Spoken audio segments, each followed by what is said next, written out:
One is a Feast for Mouse, a Thanksgiving Tale. Written by Judy Cox, illustrated by Jeffrey Ebbeler.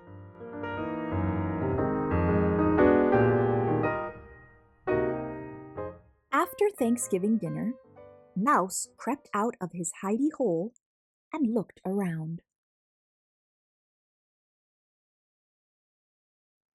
The house was quiet. Dad snoozed in his chair with his book. Mom dozed in front of the TV. Outside, the kids played football in the crisp yellow leaves. Cat curled up by the fire.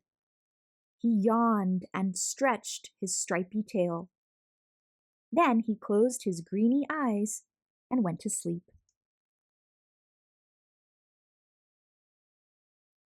Mouse scampered up the tablecloth. Thanksgiving leftovers were still on the table. So much to eat! Mouse saw a teensy-tiny, toothsome, green pea all by itself under a plate. Give thanks, he thought. One will be a feast for me. Mouse rolled the pea across the tablecloth to take it back to his hidey hole.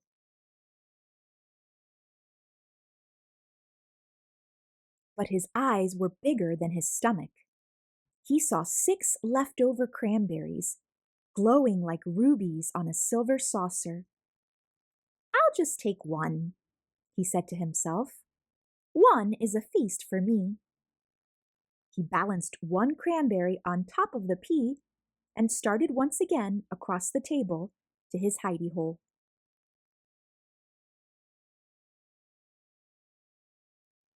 Just then he saw 3 olives, black and shiny, in a dish. I'll just take one, he thought. One is a feast for me. He put the olive on top of the cranberry on top of the pea and carried the tidbits across the table.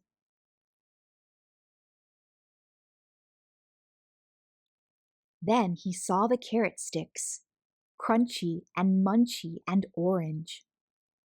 I'll just take one, he thought. One is a feast for me.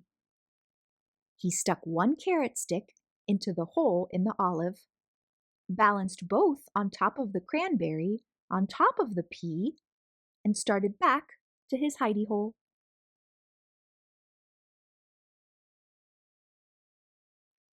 Then he saw the mashed potatoes. Mouse potatoes! There was just 1 scoop left on the plate. I'll just take the plate, Mouse thought.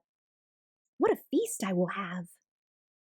He balanced the plate of potatoes on top of the carrot stick in the hole in the olive, on top of the cranberry, on top of the pea.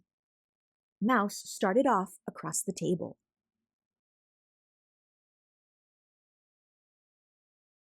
Then he saw the gravy, brown and luscious, in the silver gravy boat. Gravy for the mouse potatoes, he thought. I must have that for my feast.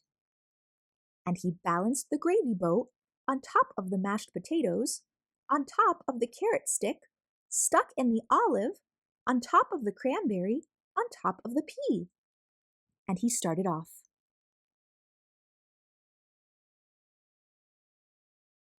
But then he spotted the pumpkin pie. 1 slice of pie, brown and dimpled, with a collar of fluffy cream.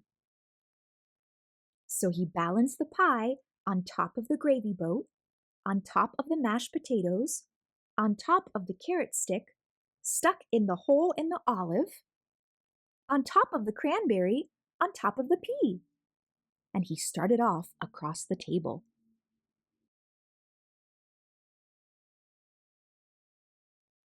The pie slid, but Mouse caught it just in time.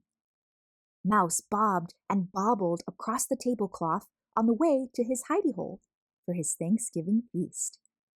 He didn't see Cat creeping closer and closer.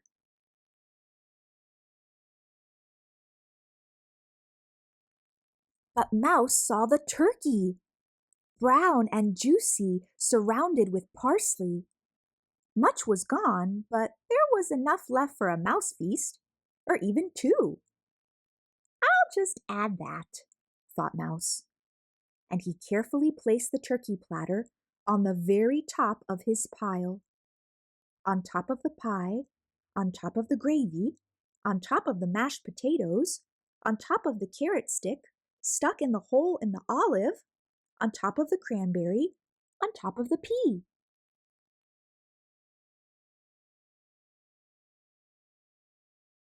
He started off across the table to his hidey hole, and there, at the table's edge, he met Cat, greedy-eyed and hungry, clawing up the table on the tablecloth.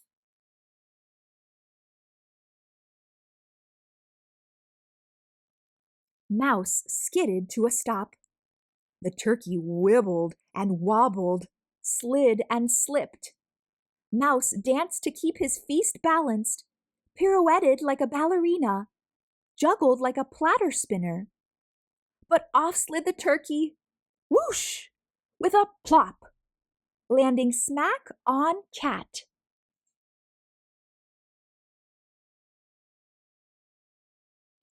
Down crashed the pumpkin pie and the boat with the gravy. Down crashed the mashed potatoes with a clatter that woke Mom. Down fell the carrot stick, still impaled in the olive. Down went the cranberry, which rolled, leaving a red track across the tablecloth. Down went the pea, all catterwampus off the table, rolling onto the floor. Off scampered Mouse, quick as a bandit, back to his hidey hole ahead of Cat.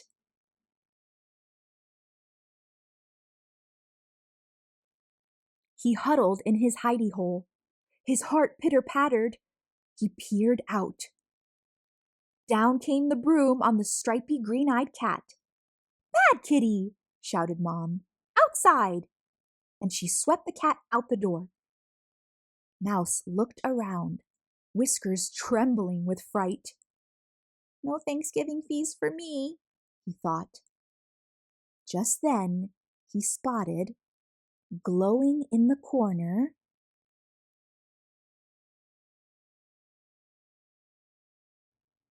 one teensy-tiny, round and toothsome, green and luscious pea. "Give thanks. One is a feast for me."